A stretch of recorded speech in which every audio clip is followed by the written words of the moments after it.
As we go through life, there are things that we really want and we don't get them. And when these things happen, sometimes we spiral out of control and we get really down about it. See, desiring things can really skew our judgment. If you really, really want something and it falls through, a lot of people will just crumble. See, this points out that desiring anything above God is just asking for destruction. Having our happiness depend on things of this world, like people, a job, status, money, is a horrible idea. And it's not just because these things are things to desire, things to work towards, and people can put these things above God. That's obviously a big part of the reason, but the main reason is that none of these things are consistent. People will let you down. Money can disappear like that, but the only thing that will not let you down and will not ever disappear is God. We have to reframe our belief system about these things that we desire. It's okay to desire things. It's okay to desire success. However, it's not okay to desire those things above God, because that will ultimately ruin us. We have to reframe this belief system in a way that's healthy, in a way that's oriented towards God. And the best way I look at it is this. If God doesn't want it for you, why do you want it for yourself? What if you really desired something, this person or this opportunity, but God came out of the sky and said, I don't want that for you? Would you still go after it? Depending on your answer, this shows the degree of trust that you have for God. See, when we don't get things that we want, we oftentimes lose sight of the purpose behind pain. And this is why I struggle with my atheist friends a lot, because I'll tell them there is purpose behind all of the pain that you're going through, especially if you're walking with Christ. But they can't understand that there is a higher purpose in their life, because if there's no God, there's no purpose behind suffering. If there's no God, life is just chasing pleasure and living out all of your desires and hopefully getting all of them.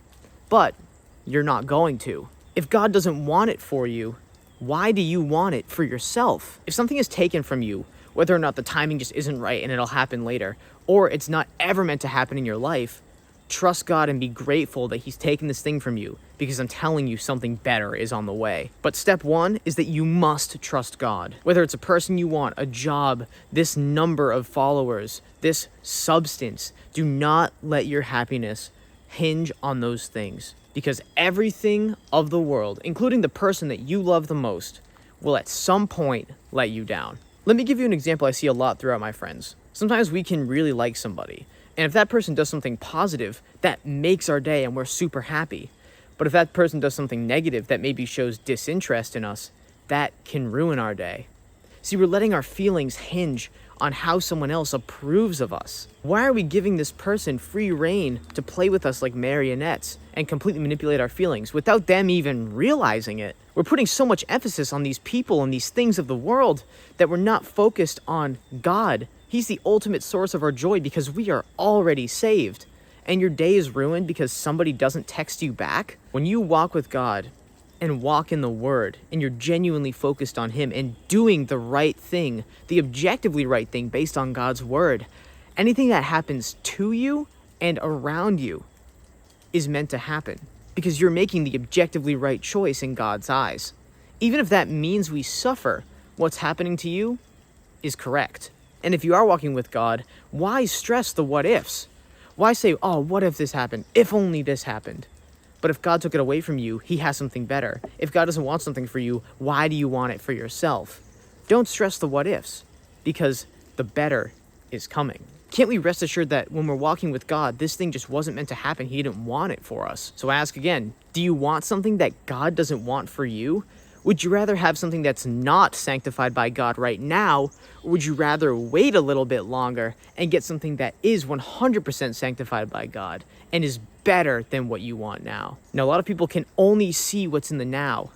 But if you haven't realized by now, trusting God is trusting in the unseen. It's trusting in the promise. So even though you can't see that thing that is better for you, that's waiting along the way for you, you must trust that it is there, and you must be willing to let go of the thing that isn't working out right now in order to see that thing down the line. And it is really, really difficult.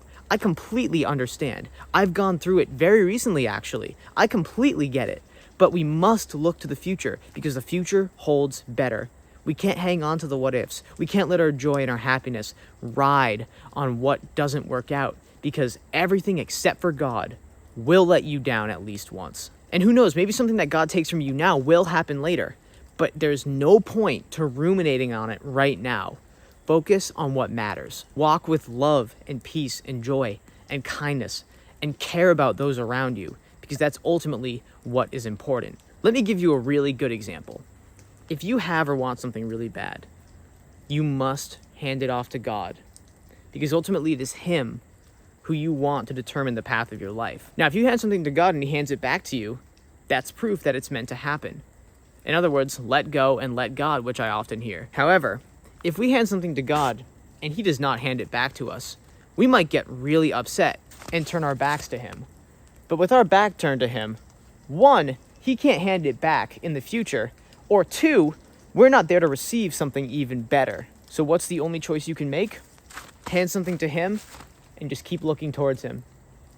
That's it. Speaking from experience here, if God shuts a door and you look towards Him instead of falling into sorrow, into regret, if you focus on God and make the right choices, even after He closes the door that you really wanted, and this has happened to me recently, so I would know, if you only focus on Him and you don't lament over it, He will give you better. Another door will open, and it will be better than you possibly could imagine. Trust me. And more importantly, trust Him. Better is on the way. And here's some practical life advice before I log off. Please just have a life. And I know that sounds harsh, but if you're putting all your eggs in one basket, whether it's this person that feels this way about you, or this job, or this money thing that's gonna come your way, please just focus on what matters the most. And this is why I struggle with my atheist friends, because I'm trying to tell them, reframe your beliefs in a way where you can focus on something that's consistent. But if you're focused on someone that you really like, and they're ruining your day if they don't do something that you want, and then all of a sudden you're just like, okay, I'm just going to focus on this opportunity or this job or this grind, but also that grind isn't going well. See, the thing is, everything of the world will eventually let you down, sometimes maybe at the same time. So what can you focus on that's consistent? There's only one thing. If you're putting 80% of your well-being into one thing, that's not going to go over well, because as soon as that thing lets you down, which it will, because nothing in the world is consistent, that's 80% of you out for the count until you can get back up, and now you're walking with 20%. But if you give 100% to God, you're always walking in 100% joy, 100% love. And that is the most important thing that you can do in your life, because you have to be able to influence those around you positively and bring people to Christ and show them what it's about. So I'll say it one more time. Do not want what God does not want for you. Thanks for watching. Keep your eyes on God and focus. Follow the call to Christ, defend the faith, and God bless.